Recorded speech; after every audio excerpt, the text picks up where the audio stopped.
Salam sejahtera bagi kita semua. Perkenalkan, nama saya Kenny Jefferson Prawiro dengan NIM 17066233137. Pada kesempatan hari ini, saya akan mempresentasikan hasil studi kasus yang saya lakukan berdasarkan keputusan MA nomor 9 pertinjauan kembali perdata khusus hak kekayaan intelektual dari miring tahun 2024 perihal perebutan kepemilikan hak atas merek dagang antara pihak inisial MKB dan PT PLRI. Hal yang dipersengketakan dalam kasus ini menyangkut perihal haki, maka akan saya paparkan terlebih dahulu pengertian daripada haki. Haki adalah hak atas kepemilikan terhadap karya-karya yang timbul atau lahir karena adanya kemampuan intelektualitas manusia dalam bidang ilmu pengetahuan dan teknologi. Karya-karya tersebut merupakan kebendaan tidak berwujud yang merupakan hasil kemampuan intelektualitas seseorang atau manusia dalam bidang ilmu pengetahuan dan teknologi melalui daya cipta, rasa, karsa, dan karyanya. Menurut Direktorat Jenderal Kekayaan Intelektual Kementerian Hukum dan HAM Republik Indonesia, kekayaan intelektual ini dibagi menjadi 7 jenis. Yang pertama ada paten, desain industri merek, desain industri, hak cipta, indikasi geografis, rahasia dagang, serta desain tata letak sirkuit terpadu. Dalam kasus ini, yang akan dibahas adalah merek.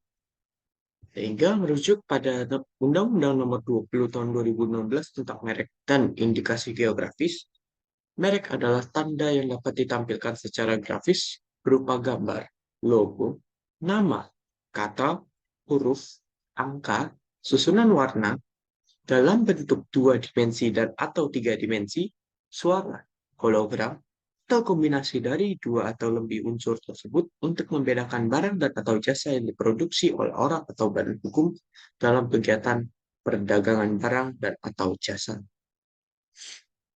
Selanjutnya adalah latar belakang daripada kasus ini.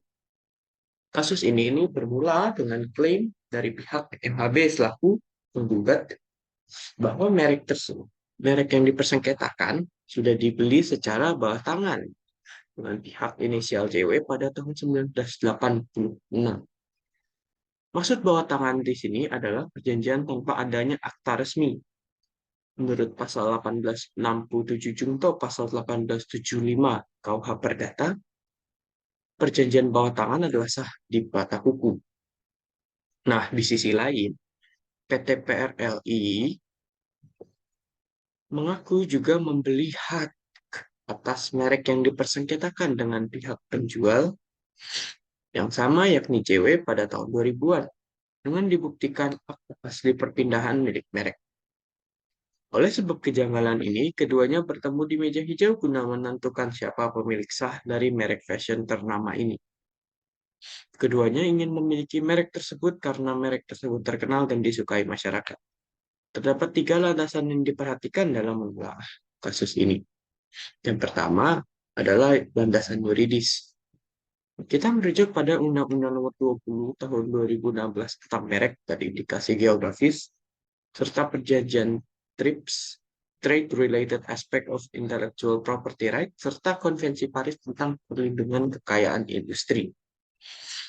Terdapat 2 landasan yuridis yang dipergunakan dalam penentuan keputusan kasus ini, yakni KUH Perdata pasal 1867 Junto pasal 1875 dalam menentukan sahnya kepemilikan merek oleh pihak MHB, serta Undang-Undang Republik Indonesia Nomor 20 Tahun 2016 tentang merek dan indikasi geografis sebagai peraturan primer yang digunakan hakim guna menentukan sahnya kepemilikan merek dagang tersebut. Hal ini menjadi dasar pertimbangan hakim dalam menentukan bahwa penggugat dinyatakan sebagai pemilik merek yang berhak karena pihaknya yang terlebih dahulu membeli merek tersebut dari pihak CW, di mana dalam peralihan hak merek tidak dipersoalkan bentuk jual belinya di bawah tangan akta notaris. Tapi yang diutamakan adalah siapa yang lebih dahulu membelinya sesuai dengan hak prioritas yang digunakan dalam Undang-Undang Nomor 20 Tahun 2016 serta dalam Perjanjian TRIPS.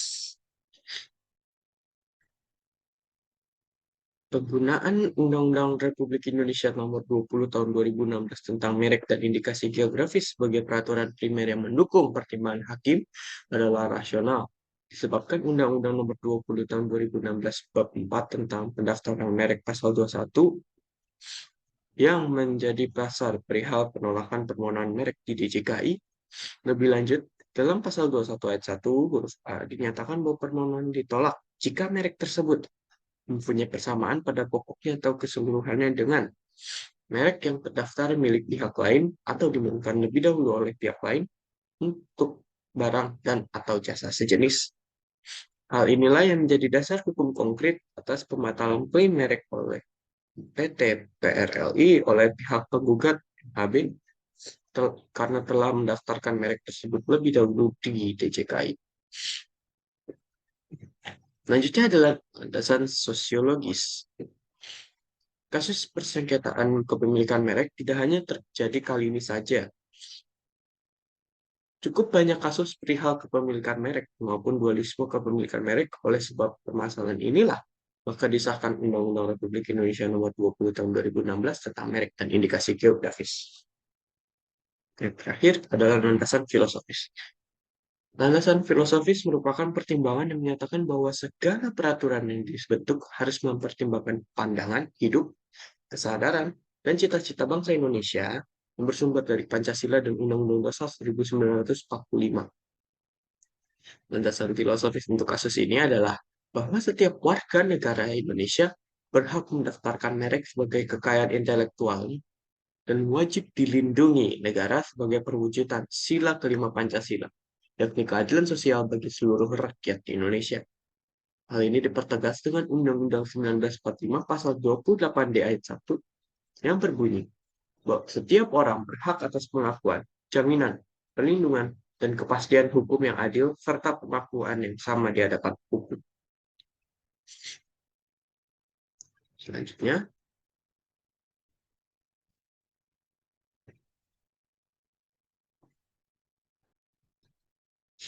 nah, selanjutnya teori yang digunakan dalam kasus ini adalah hak prioritas. Hak prioritas sendiri adalah hak yang dimiliki pemohon merek sehingga merek yang pihak yang lebih dahulu mendaftarkan mereknya dialah yang berhak atas merek tersebut. Teori ini tertuang dalam ketentuan TRIPS, Trade Related Aspect of Intellectual Property Right. Nah, hak inilah yang menjadi dasar penyelesaian sengketa. Pada akhirnya, kasus dimenangkan oleh pihak MHB. Pertimbangan hakim adalah menggunakan hak prioritas ini, serta menganggap bahwa perjanjian di bawah tangan adalah perjanjian yang sah di mana hukum. Pihak tergugat alias PT PRLI pun harus membayar denda sebesar 10 juta rupiah kepada pengadilan. Lalu bagaimana agar kasus ini tidak terulang lagi di masa depan? Berikut solusi dari saya, dari penulis. Yang pertama, kita harus waspada akan penjual dan tidak beretikat baik dalam transaksi pengalihan pemilikan merek. Lakukanlah background check, baik terhadap penjual maupun terhadap kekayaan intelektual yang mau dibeli melalui website DJKI untuk mencegah dualisme kepemilikan terhadap sebuah merek. Selanjutnya, setelah terjadi transaksi terkait haki, segeralah melapor ke DJKI, sehingga hak merek Anda dianggap sah di mata hukum. Ketiga, sifat bukti kepemilikan merek dagang maupun bukti penerimaan pengalihan merek dagang baik yang dilakukan melalui notaris maupun di bawah tangan sesuai pasal 1867 KUH Perdata. Hal itu penting guna mempertahankan dan membuktikan klaim Anda atas kepemilikan merek tersebut. Terakhir, terdapat beberapa kesimpulan yang ingin penulis sampaikan dalam poster kali ini, yakni merek adalah tanda yang ditampilkan secara grafis atau membedakan barang atau jasa yang diproduksi oleh barang atau badan hukum dalam kegiatan perdagangan. Segala perkara merek diatur dalam Undang-Undang Republik Indonesia Nomor 20 Tahun 2016 tentang merek dan indikasi geografis. Kasus ini dimenangkan oleh pihak MHB selaku penggugat.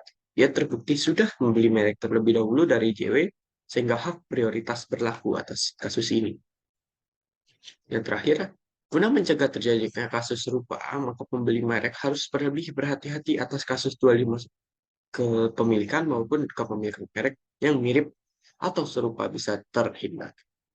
Serta saran daripada penulis adalah kekayaan intelektual haruslah dilindungi oleh negara.